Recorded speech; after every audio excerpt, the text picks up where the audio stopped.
Captain Taman stood on the bridge of the UES Iron Phoenix, watching stars drift past the main screen. The Deep Space Patrol had been quiet for weeks. Too quiet. His crew was getting restless, and he couldn't blame them. Nothing ever happened. Out here in the empty space between star systems, the communications officer, Lieutenant Bo-Ra, suddenly straightened at her station. "Captain, I'm picking up something strange. It's very faint, but it looks like a distress signal." Taemin walked over to her station. "How old is it?" Bo-Ra ran the signal through the computer. Her face went pale. "Sir, based on the signal degradation and origin point, this message has been traveling through space for 3 years." 3 years? Taemin frowned. "That means whatever sent it is probably long gone. Let's hear it anyway." The bridge fell silent as Bo-Ra played the message. Static filled the air, then a voice came through. It was clearly alien, speaking in the universal trade language that most civilized species used. "This is Vellani Prime, calling anyone who can. Hear this message. We are under attack. The Krex Dominion has broken the Galactic Peace Accords. They came without warning. Our defenses are failing. Our people are dying. Please, if anyone receives this transmission, we need help. We offer our entire technological database to any species that can aid us. Please, the children. They're hunting the children." The message cut off with the sound of explosions in the background. The bridge crew looked at each other in shock. Everyone knew about the Vellani. They were peaceful aliens who lived far from Earth. They were famous for their advanced medicine and their refusal to fight wars. They had helped many species with their healing technology over the centuries. "Sir," Bo-Ra said quietly, "the message came from the Kepler 442 system. That's 6 months away at maximum warp speed." Taemin closed his eyes. 6 months. If the Vellani had sent this message 3 years ago, they were almost certainly dead by now, but he had to report this to Fleet Command anyway. "Send the message to Admiral So Young immediately," he ordered.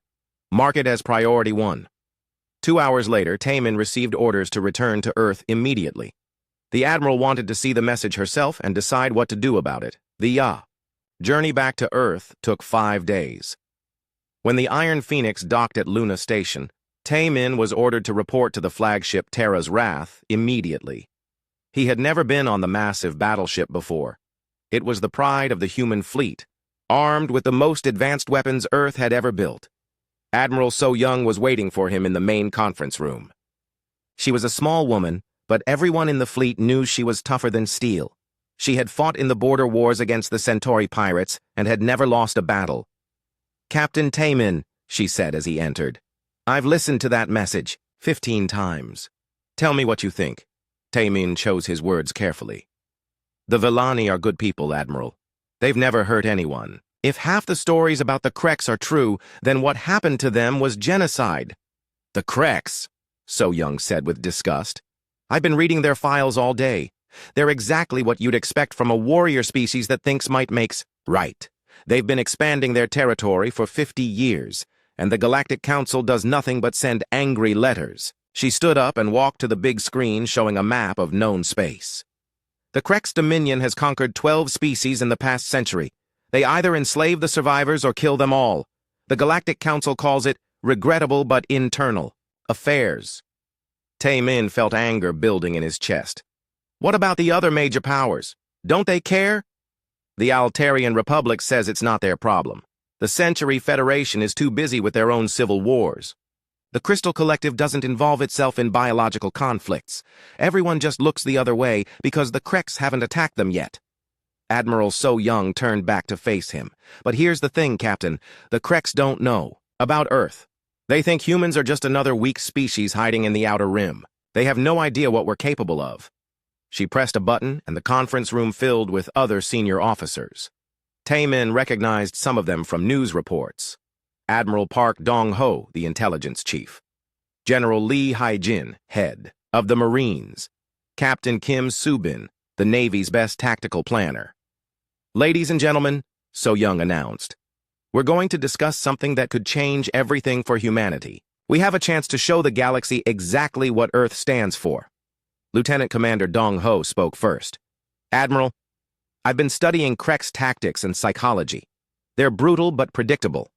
They rely on fear and overwhelming force. They've never faced an enemy that fights back effectively." "What about their numbers?" asked Captain Subin. Large, Dong Ho admitted. But they spread their forces thin across their conquered territories. Most Krex commanders have never seen real combat. They're used to fighting civilians and poorly armed resistance groups. General Hyejin leaned forward. Ma'am, are we seriously considering this? The Kepler 442 system is 6 months away. Even if we left today, anything we find there will be 3.5 years old. Admiral So Young nodded. That's exactly right, General. But think about what that means. If there are any Villani left alive, they've been suffering under Krex rule for almost 4 years. And if the Krex are still there, they think they're completely safe. She looked around the room at each officer. The question isn't whether we can reach Kepler 442. The question is whether we want to send a message to the entire galaxy about what happens when someone commits genocide. Captain Taemin found himself speaking without thinking. Admiral, the Villani called for help. It doesn't matter how long ago they sent that message. They asked for help, and no one came. Exactly, So Young said with a hard smile. No one came. The great galactic powers all looked the other way. But they don't know about humanity yet. They don't know that we came from a death world where everything tries to kill you. They don't know that we learned to fight before we learned to walk. She activated the big screen again, showing technical details about the human fleet. We have 24 ships ready for long-range deployment. Our weapons technology is at least 50 years ahead of anything the Krex have. Our tactical training is based on centuries of warfare on the most dangerous planet in known space. Lieutenant Commander Dong Ho cleared his throat. Admiral, there's something else to consider. According to the intelligence I've gathered, the Krex don't just conquer species, they like to make examples of them. They keep some conquered worlds as demonstration systems to show other species what happens if they resist. The room went completely silent. You think Kepler 442 might be one of these demonstration systems? So Young asked. It's possible, ma'am. The Villani were well known for their peaceful nature and advanced technology.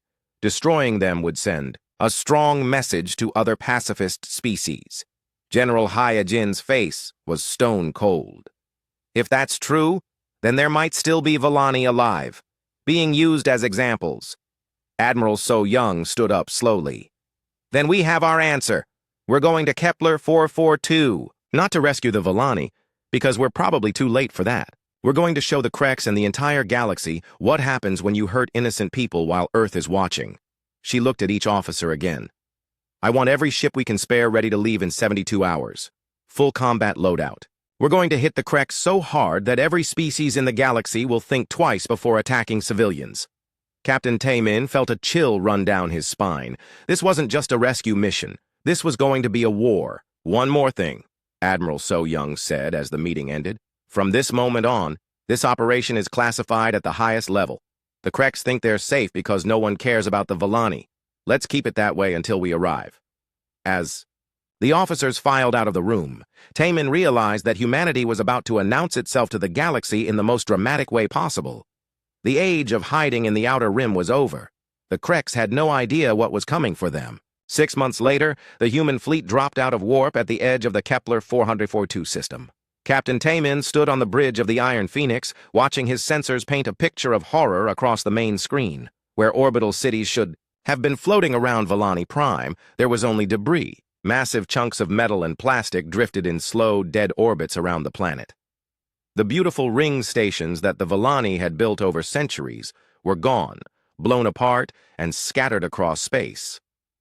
My God, whispered Lieutenant Bo-Ra at the communication station. There's nothing left. Commander Jin Woo of the science vessel Newton's Edge appeared on the main screen via video link. His face was grim as he reported his findings. Admiral, we're reading massive debris fields throughout the inner system. Based on the scatter patterns, I estimate the orbital infrastructure was destroyed approximately 3.5 years ago. Admiral So Young's voice came through the fleet communications channel. What about the planet itself? Jin Woo's face grew even darker. Ma'am, the surface shows clear signs of orbital bombardment. Multiple continents have been hit with nuclear weapons. The atmosphere is thick with radiation and ash. It looks like a nuclear winter down there. Captain Taemin stared at the dead world on his screen. The Villani homeworld had once been famous for its green forests and blue oceans. Now it was a gray ball of death floating in space. Sir, Bo-Ra said suddenly, I'm picking up something strange, very faint energy readings from the planet's surface. Explain, Taemin ordered. It's not natural radiation, sir. These look like artificial power sources. Very small ones, probably underground. Admiral So Young's voice cut through the channel. All ships maintain position. Major Hae-jin, prepare a reconnaissance team for planetary survey. If there's anyone alive down there, we need to find them. 2 hours later, Major Hae-jin led a team of 12 Marines down to the planet's surface. They landed near what had once been the Vellani capital city. Now it was a field of rubble and twisted metal, covered in a layer of radioactive ash. The Marines wore full environmental suits as they moved through the ruins. Their radiation detectors clicked constantly, warning them of the poison in the air. Hae-jin had seen war zones before, but this was different. This wasn't just destruction, this was the complete erasure of a civilization. "Major," called Sergeant Woo Jin over the radio. "I've got something here. Looks like an entrance to an underground facility." Hae-jin hurried over to where Woo Jin was standing. Hidden beneath a pile of rubble was a metal door scarred by radiation, but still intact. The door had symbols on it that looked like Vellani writing. "Can we get it open?" Hae-jin asked.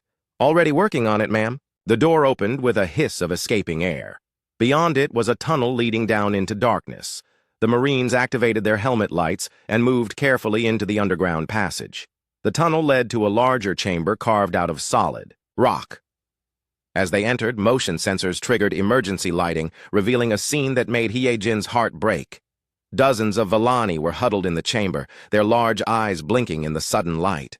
They were tall and thin, with pale, almost transparent skin that showed the blue of their blood vessels underneath.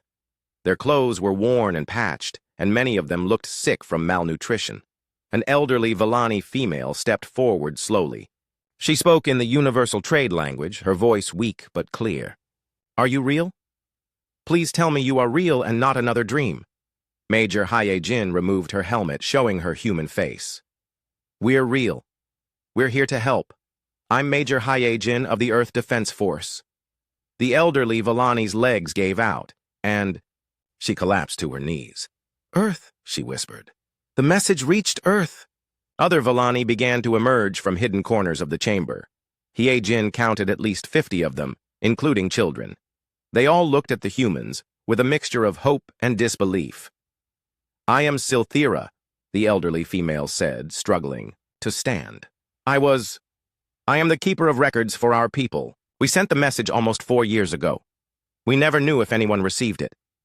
"We received it," Hae-jin said gently. "We came as fast as we could." "What happened here?" Silthira's large eyes filled with tears. "The Kreks came without warning. Their ships filled the sky like dark clouds. They demanded our surrender, but we are a peaceful people. We had no weapons to fight with, so we tried to negotiate." She paused, struggling with the memories. "They laughed at us. They said we would serve as an example to other weak species. They destroyed our orbital cities first while we watched from the ground.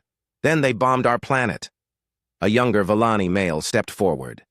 His name was Kethvar, and he had been a teacher before the war. "They didn't just want to conquer us," he said.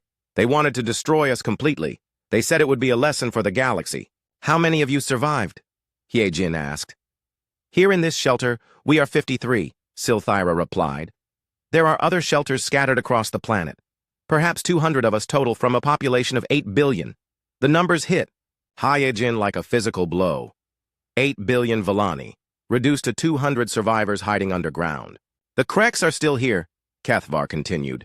"They have mining stations across the planet, taking our rare minerals, and they—" He stopped, unable to continue. "What?" Hae-jin pressed gently. Silthira answered for him.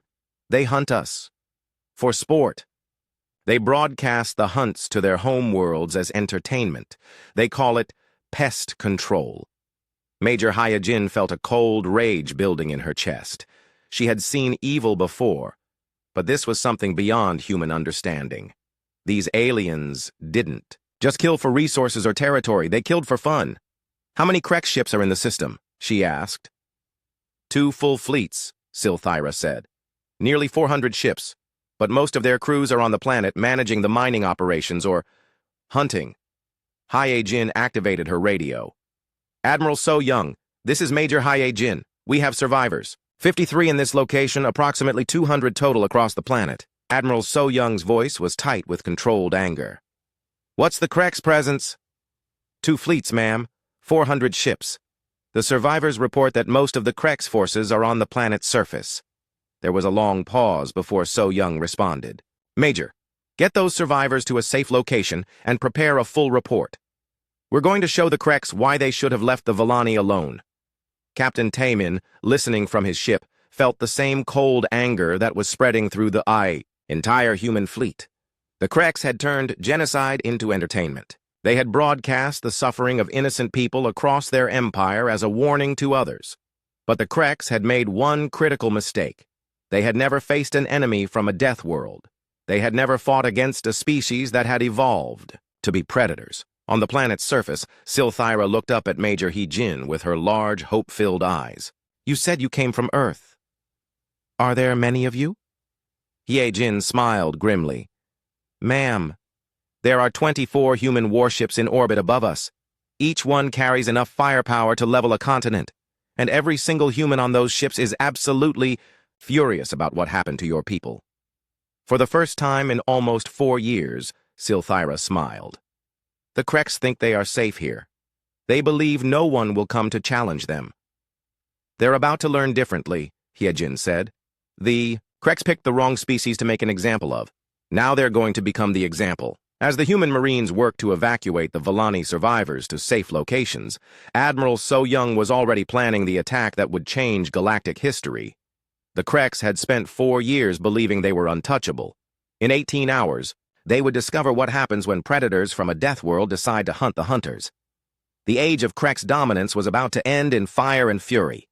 Fleet Commander Vextor of the Krek's Dominion stood on the bridge of his flagship, the Bloodfang, watching his crew perform their daily duties.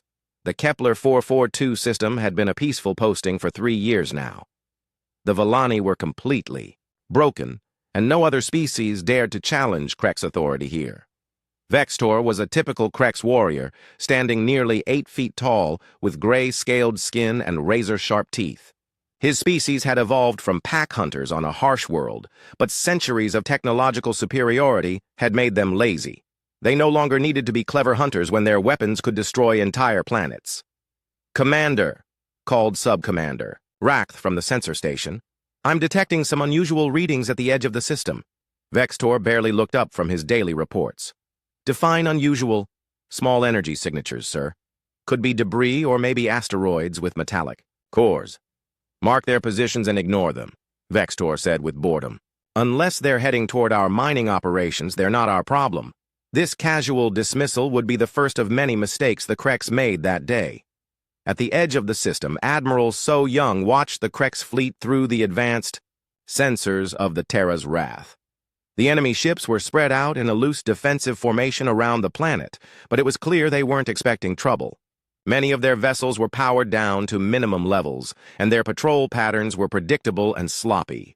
Colonel Subin, So Young said to her tactical officer, how long do you need to get our ships in position? Colonel Subin studied the tactical display on her screen. 12 hours, ma'am. The debris fields will give us perfect cover for most of the approach. The Krek's sensors are old and not very sensitive. They'll never see us coming. The human fleet began to move like ghosts through the dead system. Each ship used the wreckage of Volani orbital stations as cover, moving silently through the debris fields with their engines running at minimum power. The humans had learned stealth tactics during their wars in the Outer Rim, where hiding from superior forces often meant the difference between life and death. Captain Kite of the stealth destroyer Shadow's Edge had the most dangerous job. His ship had to get close enough to the Krek's communications network to intercept their signals without being detected. It took 6 hours of careful maneuvering, but finally the Shadow's Edge slipped into position near a Krek's communications satellite. We're in position, Admiral, Kite reported over the encrypted channel. Beginning electronic infiltration now. Kite's communications officer, Lieutenant Nam Jun, was one of the best hackers in the human fleet. He worked for 2 hours, carefully, breaking through Krek's security systems without triggering any alarms. When he finally accessed their internal communications, what he found made him sick. Captain, Nam Jun said quietly, You need to see this. The main screen filled with Krek's internal broadcasts. They were showing hunting videos, Krek's soldiers chasing terrified Volani through the ruins of their cities, while Krek's civilians watched and cheered from their home worlds. The videos had titles like Pest Control on Volani Prime and Target Practice with the Locals. Captain Kite had seen war crimes before, but this was beyond anything in human experience. The Kreks weren't just killing the Volani survivors. They were torturing them for entertainment and broadcasting it across their empire. "Send this to Admiral So Young immediately," Kite ordered. "Priority 1, encrypted channel." When Admiral So Young watched the captured videos, her face went completely cold. She had planned to defeat the Kreks fleet and liberate the system. Now she wanted to make sure that every Kreks in the galaxy would remember what happened here. "Colonel Subin," she said in a voice like ice, "I want you to modify our attack plan. We're not just going to defeat these creatures. We're going to make an example of them." Subin looked at the tactical display with new eyes. "What did you have in mind, Admiral?" "Total destruction. No survivors. I want the Kreks High Command to receive clear video of their precious fleet being torn apart. Let them see what happens when they turn genocide into entertainment." The human fleet moved into final attack positions as the Kreks continued their normal routines, completely unaware of the death approaching them. Captain Jun Ho of the battleship Indomitable positioned his ship behind a large piece of debris that had once been a Volani space station. From there, he had a perfect firing solution on 3 Kreks cruisers. Commander Min Seo of the missile ship Storm's Eye found her position near an asteroid field, where her long-range weapons could reach both the orbital fleet and the planet's surface. Her ship carried experimental antimatter torpedoes that had never been used in combat before. Throughout the fleet, human weapons systems powered up for the first time in months. Railguns that could fire tungsten slugs at 30% of light speed. Plasma cannons powered by miniaturized fusion reactors. Antimatter torpedoes that could crack a moon in half. The Kreks had never seen weapons like these. Most galactic species used energy shields and conventional plasma weapons that took time to charge and fire. Human weapons were different. They were designed by a species that had learned to fight on a world where everything wanted to kill them. At 0300 Galactic Standard Time, Admiral So Young gave the order that would change everything. "All ships, this is Admiral So Young. You have seen what these creatures do to innocent people. You have seen them turn suffering into entertainment. Today, we show the galaxy what happens when Earth gets angry. All ships weapons free. Show them no mercy." The attack began with the outer picket ships simply vanishing from Krek's sensors. Captain Taemin's Iron Phoenix fired a single railgun slug at a Krek's patrol vessel from maximum range. The tungsten projectile, moving at 1/10 the speed of light, hit the enemy ship and turned it into expanding plasma in milliseconds. On the Bloodfang, Sub-Commander Rakth stared at his sensors in confusion. "Commander, Patrol Ship 7 just disappeared from our screens." "Disappeared?" Vextor finally looked up from his reports. "What do you mean, disappeared?" "I mean, it's gone, sir.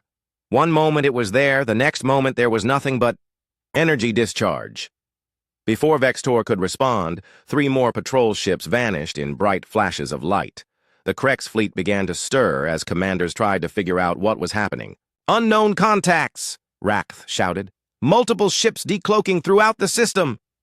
Vextor's blood ran cold as 24 human warships appeared on his sensors, emerging from hiding places throughout the debris fields. They had been completely surrounded without knowing it. "Battle stations!" he roared. "All ships, battle stations, we are under attack!" But it was already too late. The humans had achieved perfect surprise, and their weapons were unlike anything the Kreks had ever faced. The battle for Kepler 442 was about to become the most one-sided slaughter in galactic history. Captain Jun Ho of the Indomitable opened fire with his main guns, sending railgun slugs racing toward the 3 Kreks cruisers in his firing solution. The Krek ship's energy shields, designed to stop conventional plasma weapons, were useless against solid projectiles, moving at relativistic speeds. The first cruiser simply ceased to exist, turned to superheated gas by the impact. The second cruiser managed to get its shields up, but the tungsten slug punched through them like they weren't there, splitting the ship in half. The third cruiser tried to turn and run, but another railgun shot caught it in the engine section, causing its reactor to explode. Commander Mincio launched her antimatter torpedoes at the Krek's command ship. The weapons were too fast for point defense systems to intercept, and when they hit, the massive Krex dreadnought was vaporized in a flash of pure energy. All across the system, human ships opened fire with weapons the Krex couldn't understand or defend against. Within the first 10 minutes of combat, half the Krex fleet was already destroyed. Fleet Commander Vextor, watching his fleet die around him, sent a desperate message to Krex High Command. "This is Fleet Commander Vextor. We are under attack by unknown forces. They have weapons we've never seen before. Request immediate reinforcements." But the human fleet had already jammed all Krex communications. The only messages getting through were the ones Admiral So Young wanted the Krex leadership to receive. High-definition videos of their supposedly invincible fleet being torn apart by human weapons. The hunt was about to become the hunted, and the Krex were learning why humans were called the apex predators of known space. The space battle around Volani Prime became a masterclass in human warfare. Captain Jun Ho of the battleship Indomitable watched his railgun rounds punch through Krex shields like they were made of paper. The alien ships had been designed to fight conventional energy weapons, not solid projectiles moving at 30% of light speed. "Target their command ship," Jun Ho ordered his weapons officer. "Let's cut the head off this snake." The Indomitable's main guns fired in sequence, sending 3 tungsten slugs racing toward the Krex flagship Bloodfang. Fleet Commander Vextor watched in horror as the projectiles approached his ship faster than his point defense systems could track. The first slug punched through the Bloodfang's primary shield generator, the second destroyed the main engine section. The third hit the bridge. Vextor had just enough time to realize he was about to die before the Krex flagship exploded in a brilliant ball of fire. With their command ship destroyed, the Krex fleet began to panic. Their rigid command structure, designed for fighting weaker opponents, collapsed completely when faced with an enemy that fought back effectively. Commander Min Seo of the Storm's Eye coordinated the planetary assault from her position near the asteroid field. Her job was to hit Krex ground forces while avoiding any areas where Volani survivors might be hiding. "Launch pattern Delta 7, she ordered. "I want those mining complexes turned to slag." The Storm's Eye fired a spread of antimatter torpedoes toward the planet's surface. The weapons were guided by intelligence gathered from the Volani survivors, hitting only Krex installations while leaving civilian areas untouched. The explosions lit up the planet's dark surface like miniature suns. Each torpedo strike eliminated an entire Krex mining complex, along with all the equipment and personnel inside. On the planet's surface, Major Haye Jin led her Marines in a direct assault on the main Krex command post. The human soldiers moved like shadows through the ruined Volani city, using the rubble and destroyed buildings for cover. The Krex ground forces were completely unprepared for this kind of fighting. They were used to hunting helpless civilians, not facing trained soldiers who shot back with deadly accuracy. Sergeant Wu Jin's squad encountered a group of Krex soldiers near what had once been a Volani school. The aliens were using Volani children as human shields, hiding behind the terrified survivors while firing at the approaching humans. "Precision shots only," Wu Jin whispered to his men. "Take them down without hitting the civilians." The human Marines opened fire with surgical precision. Their weapons fired depleted uranium rounds that could punch through Krex armor at long range. Each shot was carefully aimed to kill a Krex soldier without endangering the Volani children. Within seconds, all 6 Krex soldiers were dead, while the Volani survivors were unharmed.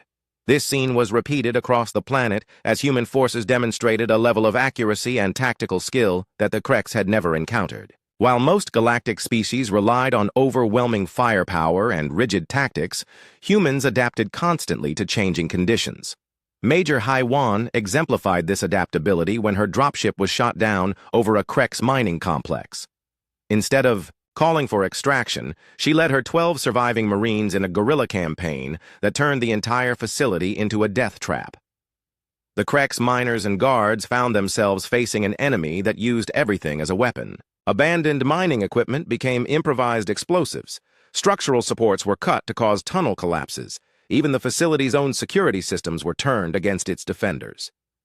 When reinforcements arrived 6 hours later, they found the mining complex in ruins and its entire Krex garrison dead. Haiwan and her Marines had eliminated over 200 enemy soldiers without losing a single person. The space battle reached its climax when the surviving Krex ships tried to use Volani civilians as human shields. 3 Krex cruisers positioned themselves above the largest survivor camp and threatened to bomb it if the human fleet didn't retreat. Admiral So Young's response was swift and merciless. The Terra's Wrath fired a spread of precision plasma bolts that threaded between the civilian camp and the Krex ships above it. The weapons were guided by quantum targeting computers that could calculate trajectories to within millimeters. All 3 Krex cruisers were destroyed without a single shot landing near the Volani survivors below. The level of accuracy required was considered impossible by galactic standards until the humans demonstrated it. Sub-Commander Rakth, now the highest-ranking Krex officer left alive, sent a panicked surrender message to the human fleet. "This is Sub-Commander Rakth of the Krex Dominion. We surrender. We surrender unconditionally. Please, stop firing."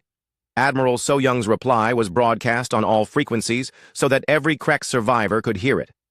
"You had 3 years to show mercy to the Volani. You chose to turn their suffering into entertainment instead. The time for mercy has passed." The Terra's Wrath fired its main guns, and Sub-Commander Rakth's ship joined the growing field of debris around Volani Prime. Captain Kai Te of the Shadows Edge intercepted desperate Krex communications as their fleet died around them. The aliens were calling for help from their other fleets, begging for reinforcements, trying to understand how their supposedly invincible forces had been destroyed so quickly. But the human jamming was too effective. The only messages getting through to Krex space were high-definition videos of their fleet being systematically annihilated by weapons they couldn't understand or defend against. Within 18 hours of the first human attack, the entire Krex occupation force was destroyed. 2 full fleets, nearly 400 ships reduced to glowing debris orbiting a dead world. Not a single enemy vessel escaped the system. Captain Taemin watched the last Krex ship explode on his main screen. The Iron Phoenix had accounted for 6 enemy vessels during the battle, each one destroyed with the precision and efficiency that had become the human trademark. "Sir," Lieutenant Bo Ra reported, "all Krex forces have been eliminated, both orbital and planetary resistance has ceased." Taemin nodded grimly. The battle was over, but he knew this was just the beginning. The videos of this fight would reach Krex High Command within weeks, and they would realize that their empire had just encountered something completely outside their experience, a species that didn't just survive on a death world, they thrived on it. And now they were angry. Admiral So Young's voice came through the fleet communications channel. "All ships, excellent work. But remember, this is just the first message we're sending to the galaxy. The Krex have other demonstration systems, other species they're using as examples." She paused, letting that sink in.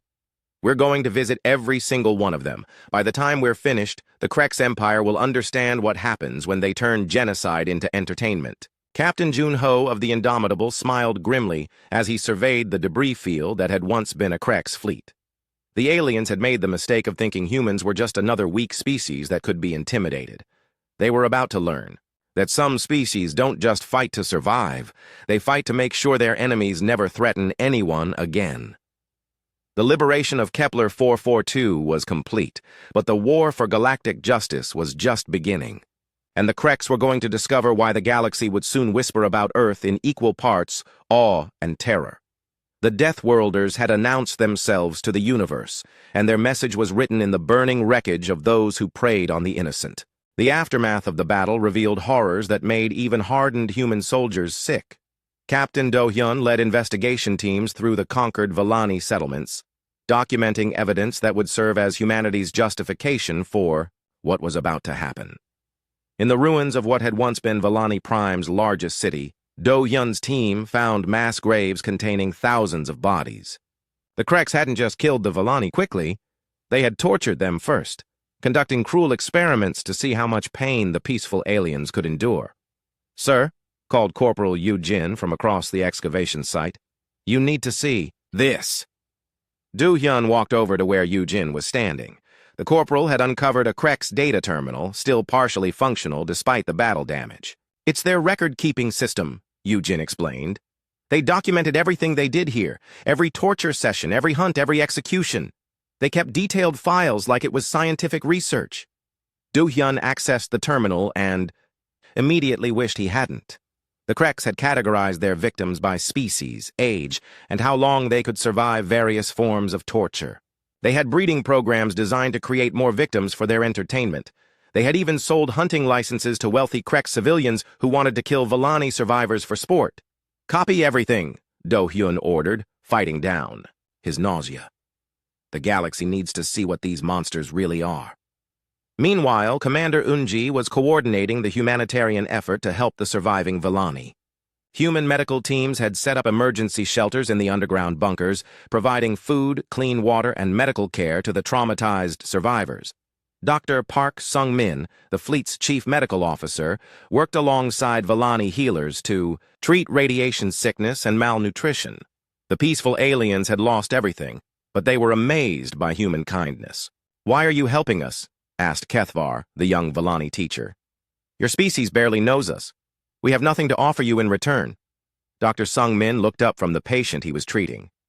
"Because it's the right thing to do, and because we're going to make sure this never happens to anyone else." The real shock came when Intelligence Officer Byung-soo cracked the main Krek's communication system. Working from the captured command post, he accessed files that revealed the true scope of Krek's atrocities across the galaxy. "Admiral," Byung-soo reported to So-young, "Kepler 442 isn't unique. The Kreks have 17 other demonstration systems scattered throughout their territory. Each one shows the destruction of a different species." Admiral So-young studied the data on her screen. The Kreks had systematically destroyed the artistic Melodian civilization, turning their beautiful crystal cities into slave labor camps. They had hunted the Peaceful Harmony Collective to near extinction, using the survivors as living target practice for their military training. "How many species have they wiped out completely?" So-young asked. "At least 12, ma'am, and they broadcast the destructions lived to their entire empire as entertainment and propaganda." So-young closed her eyes, feeling the weight of what she was about to decide. Humanity had the power to end the Krek's empire completely, but that would make them no better than the monsters they were fighting. Instead, she would give them a choice, and make sure the entire galaxy watched them make it. "Send a message to Krek's High Command," she ordered. "Tell them we have evidence of their war crimes across 17 systems. Tell them they have one chance to surrender their military and stand trial for genocide. If they refuse, we'll destroy every Krek's military installation in known space." The message was sent through captured Krek's communication networks, ensuring it reached the highest levels of their government. The response came back within hours. "The Krek's Dominion does not negotiate with inferior species. Withdraw from our territory or face the consequences." Admiral So-young smiled coldly. "Captain Taemin, prepare Operation Righteous Fury. We're going to show the galaxy what happens when Earth gets truly angry." The human fleet split into 7 task forces, each equipped with complete intelligence on Krek's demonstration systems. Captain Young-soo led Task Force Alpha toward the ruins of the Melodian homeworld. Commander Soo-jin took Task Force Beta to liberate what remained of the Harmony Collective, but the most important mission went to Captain Taemin, who received orders that would change galactic history forever. "Captain," Admiral So-young told him privately, "I'm sending you to Krex Prime itself, their capital world, where their government has been enjoying broadcasts of genocide for decades. I want you to give them a very personal demonstration of human military capabilities." Captain Taemin felt a chill of anticipation. "What are my rules of engagement, Admiral?" "Destroy every military installation on the planet. Broadcast evidence of their war crimes to every civilian population center. Show them exactly what they've been supporting. But I want their government leaders alive to face justice. And if they resist, then show them why we're called Deathworlders." As the human task forces prepared to depart, Silthyra and her fellow Villani survivors watched from their liberated world. The elderly keeper of records had tears in her large eyes as she spoke to Admiral So-young. "Your species is very different from ours," she said. "We believed that peace was the highest virtue, that violence was always wrong. But watching you fight for us, perhaps there are times when violence in defense of innocence is not just acceptable, but necessary." Admiral So-young nodded. "We don't fight because we enjoy it. We fight because someone has to stand up to bullies. And if that someone has to come from a death world where everything tries to kill you, then so be it." The task forces jumped to hyperspace one by one, disappearing. into the void between stars. Each carried enough firepower to destroy a solar system, but more importantly, each carried the righteous fury of a species that had decided to be the galaxy's protector. Captain Kite of the Shadow's Edge had remained behind to monitor Krek's communications. What he intercepted over the next few weeks would become legendary throughout known space. The first reports came from the Melodian system, where Captain Young-Su's task force had liberated the Crystal Cities and freed thousands of enslaved aliens. The Krek's garrison had been destroyed so quickly that they hadn't even had time to send a distress signal. Similar reports flooded in from across Krek space. Human task forces appeared without warning, destroyed all military resistance, and liberated the demonstration worlds before vanishing back into hyperspace. But it was the attack on Krek's Prime that truly terrified the alien empire.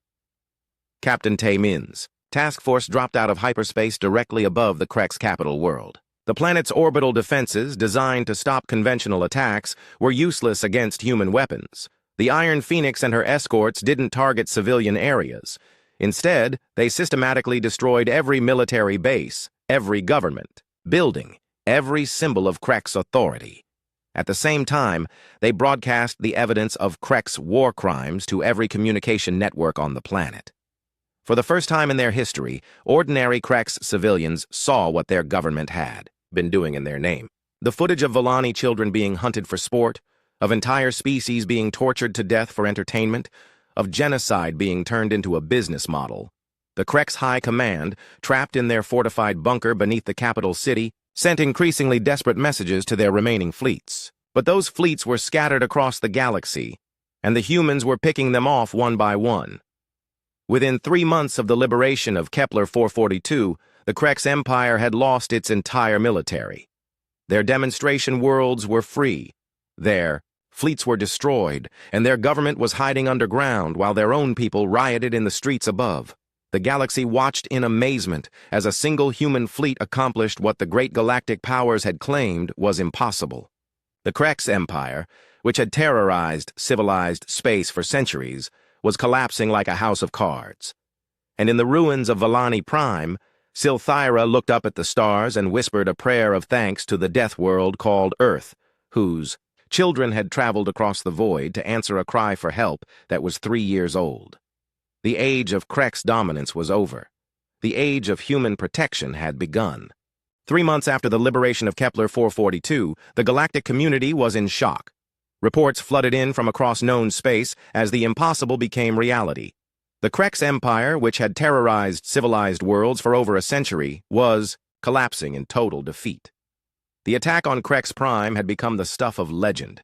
Captain Taemin's task force had arrived without warning and systematically dismantled the planet's defenses in a display of precision that defied galactic understanding of warfare. The Iron Phoenix hung in orbit above the Krek's capital world like a dark angel of judgment. From her bridge, Captain Taemin watched as his weapons officers targeted military installations with surgical accuracy. Each shot was carefully calculated to destroy Krek's war machines while leaving civilian areas untouched. "Sir," reported Lieutenant Bora, "we've eliminated the last planetary defense station. All Krek's military assets on the surface have been neutralized." Captain Taemin nodded. "Begin broadcasting the evidence files. I want every Krek civilian to see what their government has been doing in their name." The transmissions began immediately. High-definition videos of Krek's war crimes flooded every communication network on the planet. For the first time, ordinary Krek's citizens saw the reality of their empire's glorious conquests. They watched footage of Volani children being hunted through ruined cities. They saw Melodian artists being tortured for the entertainment of Krek's audiences. They witnessed the systematic extermination of peaceful species who had never threatened anyone. In the underground bunker beneath the capital city, Supreme Commander Vorthak of the Krek's High Command watched his empire burn on the security monitors. The human fleet had done the impossible. They had turned his own people against him. "How many ships do we have left?" he asked his aide, Sub-Commander Zethra. 17 vessels, Supreme Commander. All other fleets have been destroyed or have surrendered to human forces." Vorthak's claws dug into his chair. The Krek's empire had possessed over 3,000 warships just 3 months ago. Now they were down to 17 vessels hiding in distant star systems. "What about our allies?" The hegemony? The Trade Federation? They've all declared neutrality, sir. Some are even offering to help the humans hunt down our remaining forces. Vorthak realized with growing horror that his empire hadn't just been defeated, it had been completely abandoned by everyone who had once feared Krek's power. On the surface above, riots had erupted across the Krek's capital as civilians demanded answers from their government. The humans had been careful to broadcast the evidence in ways that made it impossible to ignore or deny. Captain Taemin received a communication request from the planetary surface. The image that appeared on his screen showed a group of Krek civilians led by an elderly female named Sorthia. "Human commander," she said, her voice heavy with shame. "My name is Sorthia. I speak for the Civilian Council of Krek's Prime. We did not know what our government was doing. We believed the broadcasts were fiction, entertainment based on old legends." Taemin studied the alien's face. He could see genuine horror and regret in her expression. "What do you want from us?" "Justice," Sorthia replied simply. "Our government has committed crimes that shame our entire species. We want to surrender them to you for trial. We want to make amends for what they have done." This was exactly what Admiral So Young had hoped for. The humans didn't want to destroy the Krek's people. They wanted to destroy the system that had turned genocide into entertainment. "We'll accept the surrender of your military leaders," Taemin said. "But understand this. Any future Krek's government will be held accountable for ensuring these crimes never happen again." Similar scenes were playing out across former Krek space. On world after world, civilian populations were rising up against their military leaders as the evidence of war crimes became impossible to deny. Commander Gi Wu, leading the mop-up operations in the outer systems, reported that most remaining Krek's forces were surrendering without a fight. The Empire's military morale had completely collapsed. "Admiral," Gi Wu reported to So Young, "the Krek's 7th Fleet just surrendered to a single human destroyer. They're so demoralized that they won't fight anymore." But the most important news came from the liberated demonstration worlds. Species that had been enslaved or hunted to near extinction were rebuilding with human assistance. The Vellani were working with human engineers to restore their orbital cities. The Melodians were creating new crystal artworks that celebrated freedom. Each liberated world received a gift from humanity, advanced defensive technology and training to ensure they would never be helpless again. The humans weren't interested in creating an empire of their own. They wanted to create a galaxy where genocide was no longer possible. The Galactic Council, which had spent decades ignoring Krek's expansion, suddenly found itself facing a new reality. The human ambassador, Dr. Lee Hyo-jin, addressed the council with words that would be remembered for centuries. For 50 years, this council has watched as the Krek's empire committed genocide against peaceful species. You called it regrettable, but internal affairs. You sent angry letters while children died. Dr. Hyo-jin paused, looking at each council member in turn. Humanity answered a 3-year-old distress call from the Vellani. We traveled 6 months through space to help people we barely knew. And when we arrived, we found that no one else had come. No one else had cared. The council chamber was completely silent. The age of looking the other way is over, Dr. Hyo-jin continued. Earth is now watching the galaxy, and if any of you decide to follow the Krek's example, you'll discover what real monsters look like when they're defending innocence. The message was clear. Humanity had appointed itself as the galaxy's protector, whether the galaxy wanted it or not. Captain Taemin filed his final report as the human fleet prepared to return to Earth. The Krek's empire had ceased to exist as a military power. Their demonstration worlds were free. Their war criminals were in custody awaiting trial. But perhaps most importantly, 17 species that had been conquered or enslaved were now rebuilding their civilizations with human help. The galaxy had seen that it was possible to stand up to bullies and win. "Sir," Lieutenant Bora said as they prepared to jump to hyperspace, "we're receiving a message from Vellani Prime." The main screen showed Silthyra standing in the ruins of her people's capital city. But behind her, human and Vellani engineers were working together to build something new. "Captain Taemin," she said, "I wanted to thank you one more time before you leave, not just for saving us, but for showing the galaxy what it means to have honor." Taemin nodded respectfully. "Your message reached us, Keeper. That's all that mattered." "No," Silthyra replied. "What mattered was that you came. The galaxy is full of species that could have helped us, but only humans actually did. That is something we will never forget. As the Iron Phoenix jumped to hyperspace, carrying her crew home to Earth, Captain Taymin reflected on what they had accomplished. Humanity had announced itself to the galaxy in the most dramatic way possible. They had shown that some species don't just survive on death worlds, they thrive on them. They had proven that mercy and ruthlessness could coexist when defending the innocent. And they had demonstrated that even a 3-year-old cry for help would be answered if it reached the right ears. The message had been sent and received throughout known space. Earth was watching. The children of Terra would travel any distance and fight any enemy to protect those who couldn't protect themselves, and if anyone chose to become a monster, they would discover what real predators looked like when they were truly angry. The Krex had learned this lesson too late. The rest of the galaxy would be wise to remember it.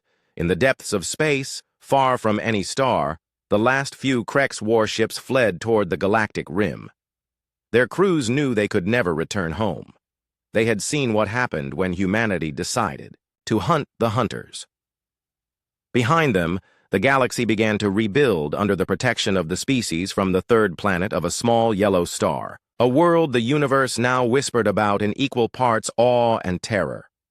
Earth, the death world whose children had made the darkness itself afraid. And in the ruins of Valani Prime, as the first new buildings rose toward the stars, children played. In the streets for the first time in 4 years. They played without fear, knowing that somewhere among the stars, the humans were still watching, still listening, still ready to come when called.